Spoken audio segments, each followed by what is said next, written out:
Bangalore is thirsty. The crisis has hit the Karnataka's chief minister's house also. How did this modern city got into this place? How rampant urbanization and neglect to the environment has made this city craving for the water? Were there any early warning signals? What did the administration do? What is it doing currently? And what it should do ideally?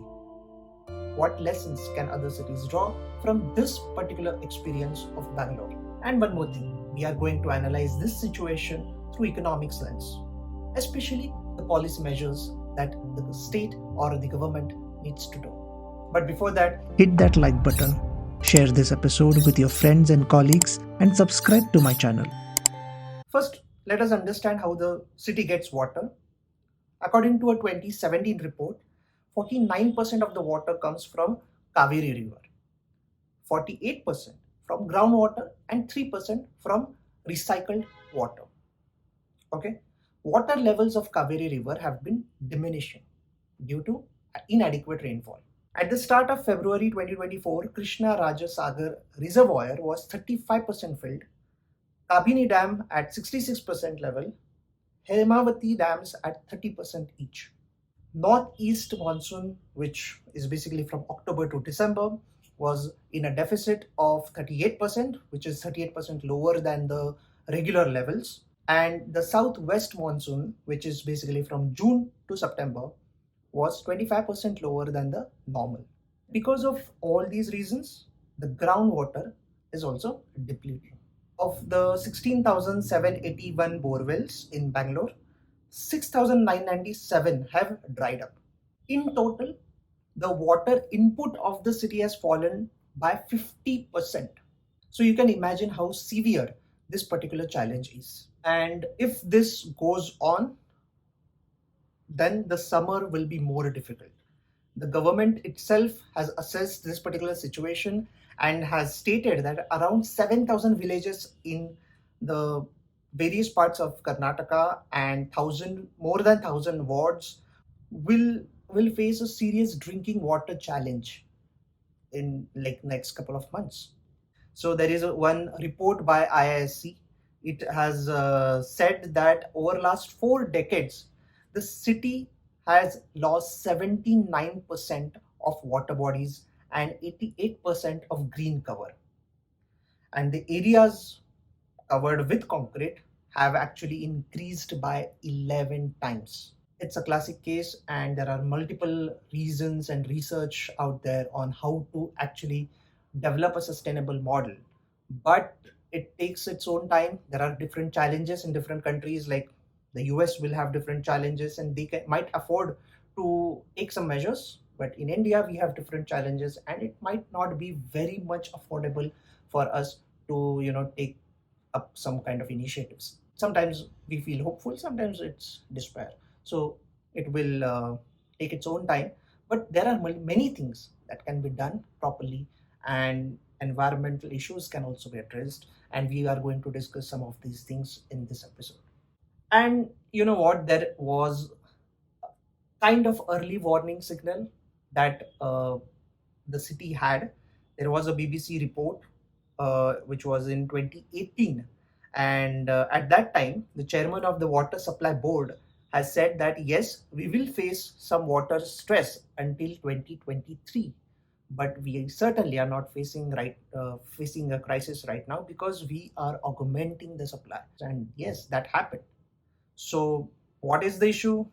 There can be two possibilities. Either we didn't take things seriously in general, like many other things in environment, or the steps that we took earlier were not sufficient. So at least we know that some things have not been right and what can be done.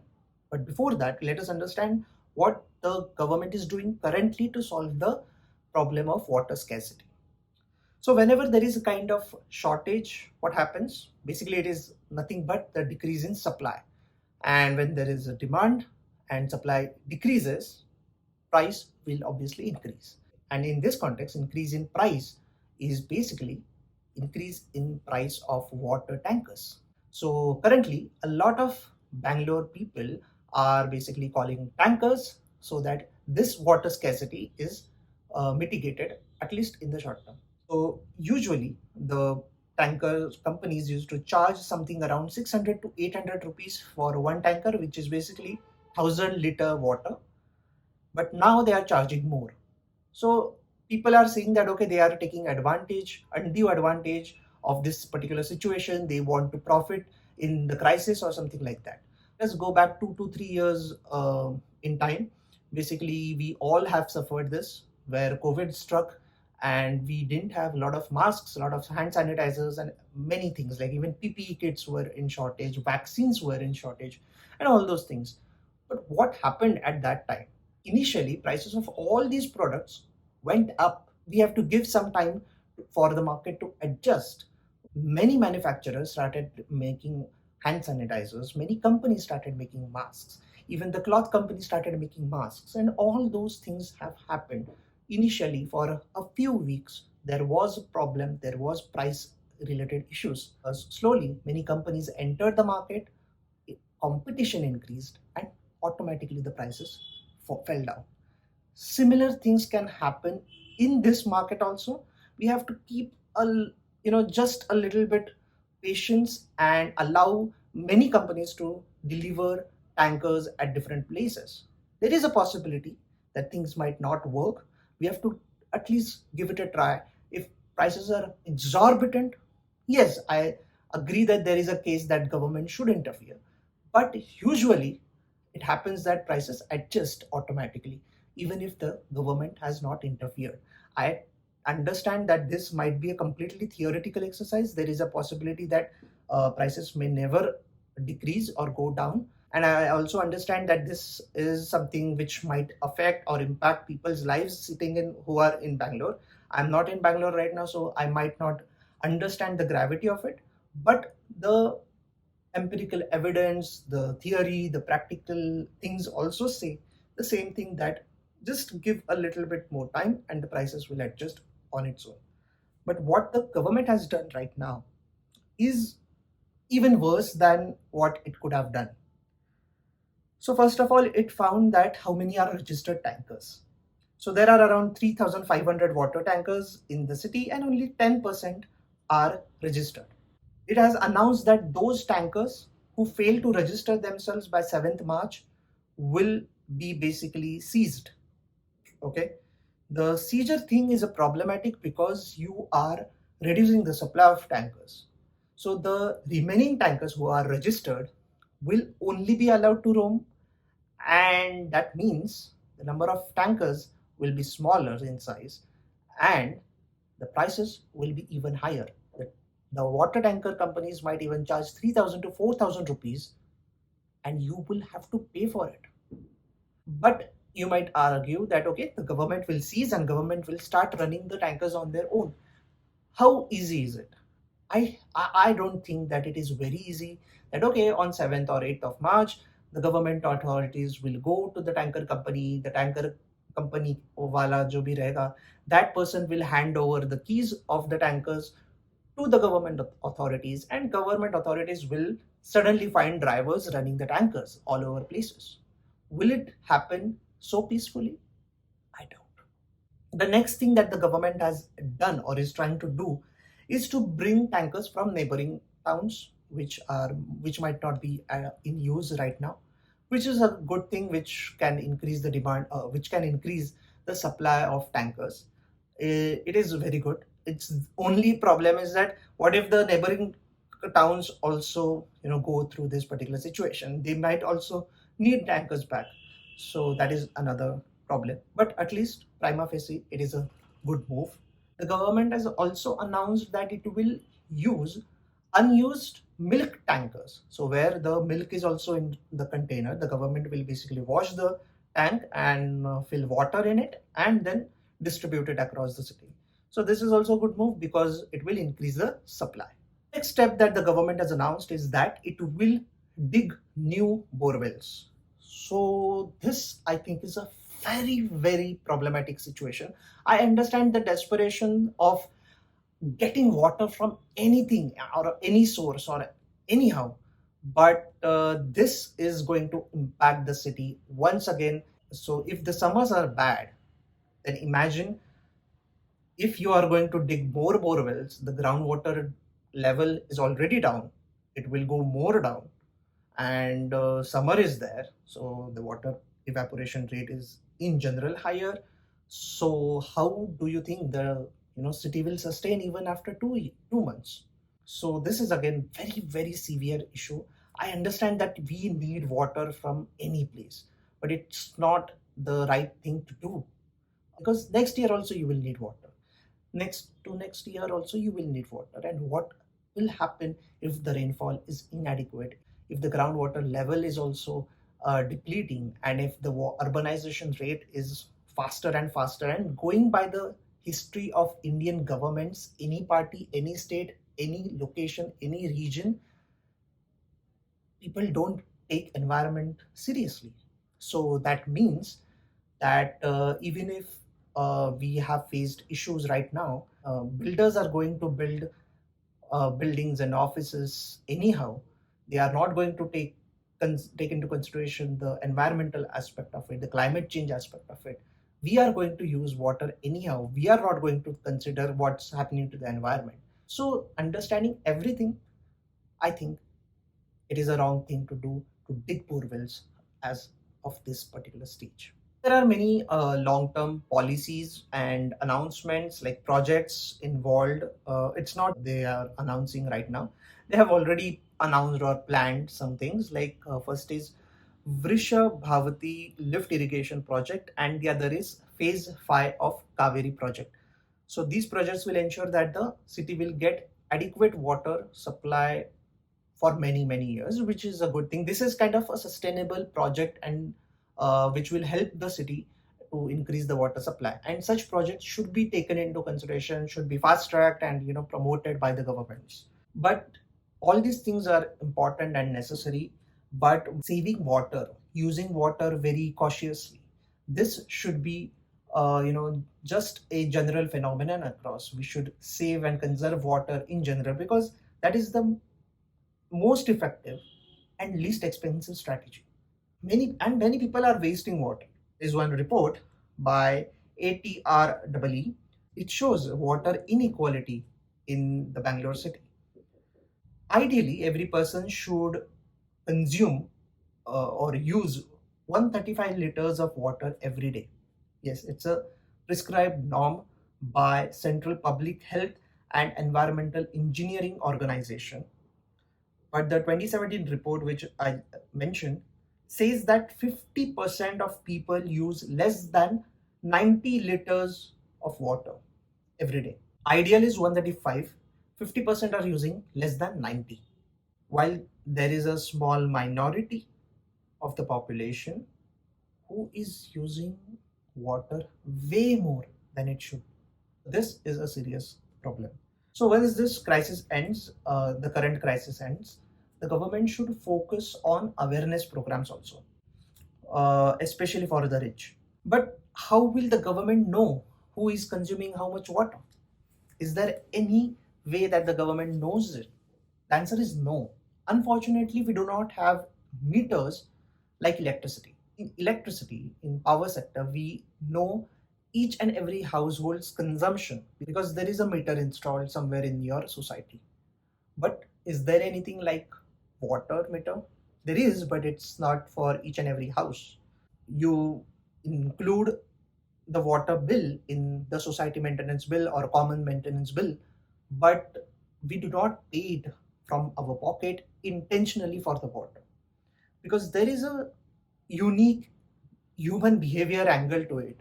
Just like indirect tax and direct tax, at various places, at various occasions, we pay tax to the government by buying up one particular commodity, but that is an indirect tax. We don't realize that we are buying something and giving tax to the government. But when it comes to direct taxes, when you have to pay from your own pocket directly to the government's treasury, like advance tax, TDS, you realize that, oh, this much tax is taken by the government.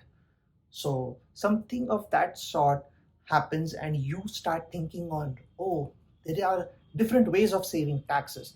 Let me invest in this, let me invest in that, something like that. You try to protect your money.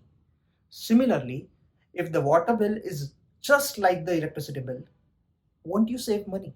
You will save money. Even if, for example, I'm not telling that people should charge heavy like electricity bill or it should be privatized in general. I'm just saying the everything remains the same. Just do not put it in maintenance bill. Make it for the person to pay directly for that particular house. If, for example, if a particular house consumes some liters of water and the bill is say 50 rupees 1 month, and next month the bill becomes 75 rupees, the family will combine and analyze who used so much water. Maybe there is a chance that the entire family won't bath the next month and the bill is down to 40 rupees or 30 rupees. But there will be some kind of action against this particular thing. Even if it is 30 rupees, 40 rupees, 50 rupees, even for tens of rupees, we will do all those jig jig and save our money, because India is a price elastic market. We are very price conscious, but value for money market. Another thing similar related to that, which I feel that the government should do, is increase the water bill. So first step is not directly to increase the water bill. First step is to basically understand how much people are using. So maybe for 2 years you install meters, understand the trends and analyze all those things, whatever you want to do. Once that is in place, you will understand what is the average consumption in one particular locality, this locality, that locality, the rich locality, the poor locality, everywhere. You will come to know the seasonal variation, the month by month variation, and all those things you will be able to understand. Then you can take one particular level, like okay, up to say XYZ liters, the water is free. Nobody is going to pay anything, or just pay 10 rupees, 20 rupees, I don't know, some kind of very nominal amount will be charged. The amount can be same like the society maintenance bill. Okay, that particular, that okay, X amount is charged every month for this particular society, you keep that constant, no problem. So first step is to have installed the meters. Second step is analyze the trends and things and all those things. Third step will be to charge water more. Maybe don't charge from 50 rupees to 200 rupees directly. Maybe increase the rate slowly and steadily. See, because water is going to be scarce today and even more tomorrow. So you have to take into account all these costs, because water is precious for each and every person and we have to pay the price for all those things. There is no logic in haggling with water tanker wala after the crisis, but it is more important to pay for the water upfront so that tomorrow's crisis can be avoided. So the government will get the money, they can invest in good projects. If you are using this much amount, you will pay that much. But if you are using more, then you will be charged higher. I know people will get angry. I will also get angry if tomorrow I have to pay from my pocket. But this seems logical. This seems rational. These are the things I think Bangalore should start, probably, take some help of IT guys, fix the system and build a great system. And then that can be replicated across the entire country, right? Many other cities like Mumbai, Chennai, Kolkata, Delhi, Bangalore, every other city will be needing this kind of systems. If not today, tomorrow, for sure, they will need this kind of system. So I think this should be on the focus or the priority list right now for the government. I mentioned about the BBC report, which had mentioned Bangalore as one of the cities that will, get really, really dry faster. There was another city's name which needs, special mentions, and that city is Sao Paulo, which is in Brazil. So they also had similar problem, and they had 10 years of below average rainfall, and this was between 2014 and 2015. Then obviously due to population, deforestation, urbanization, things were even worse. But over the years, they have become more resilient. There are lesser issues now, and this itself is a great achievement. So, what did they do? First of all, it analyzed where the problem was. They found that 25% of the water is wasted because of leakages in the pipelines. So, they fixed that. It was a very cost effective thing, right? You don't need a lot of investments. You have to just fix the pipelines. That's it. Another thing that they did was change habits of people. They incentivized people in such a way that people started conserving water, they started saving more water. Later on, they removed these incentives, but even today, people are conserving water. And as of 2021, water consumption was 10% lower than the 2014 level, which was the crisis period. Also undertook various big projects that increased the supply of water. Then there were theft issues that were sorted out. They cleaned the rivers and planted more trees and all those things. So I think if Brazil can do it, India can do it, right? One thing was clear from the Brazil's experience that many experts talk about is that we have to start acting 10 years before the crisis. If we think that next crisis will be in 2040, then we have to start right now. The way, one thing I wanted to talk about this particular issue is the decade or centuries old issue of Kaveri River and the fight between Karnataka and Tamil Nadu for this particular river and water. So this particular incident should not become a reason or a cause of another problem between the two states. So hopefully that should not happen, because that the possibilities are very high. Another issue is that Bangalore is a software city. There are many data centers, many servers which are installed in this particular city, and those servers and data centers need a lot of water. Okay, there are some semiconductor companies which want to set up factories in Bangalore also, and they are vying for these kind of things. But semiconductors also need a lot of water, and if we are fighting water for all these things, how will the industry get water? So I feel that there has to be some kind of partnership between government and industry, because industry will also need water, government will also need water, and people, so obviously we need water. So I think the IT companies can come together, design a particular thing, and ensure that the water is properly secured and safe for everyone in the city. For example, it can help the government set up some systems like, say, smart meters or AI-enabled pipe leakage alert systems, or by using some algorithm, you can predict that okay, this particular area will see a rise in demand or fall in demand or something like that, and which will help government in making proper preventive steps so that each and every area will have adequate water whenever it needs. And lastly, water has been the main reason for migration for decades and centuries and ages, and I don't know, many years. People as well as animals have migrated from one place to another because of either floods or droughts. So if water is scarce, and if the scarcity, if the shortages continue, then most of the cities around the world will face this kind of issue. So one needs to be very careful of any kind of extreme events happening. And if we feel that okay, these are not some imagined things, no, there are many places where things have gone worse. There is one sea in Kazakhstan which got dried in like last 20 years. There is no sea now. So these are the events that might take place anywhere in the world. And what if people migrated, IT sector companies also migrated from Bangalore to say Hyderabad or any other place? What will happen? So you have to look from a holistic point of view to understand this issue. A few decades ago, we made food security as one aim for the entire nation. Like, okay, this is the aim. Any party, any government, everyone focused on food security. And for time and again, and for all these past decades, we have made substantial improvement, and today we are in a quite well place. So why not make the next decade for efforts in water security? Becoming a developed nation by 2047, that should not be the aim. I think we should achieve smaller goals for every decade. And for the next decade, I propose water security. Thank you guys for the wonderful time.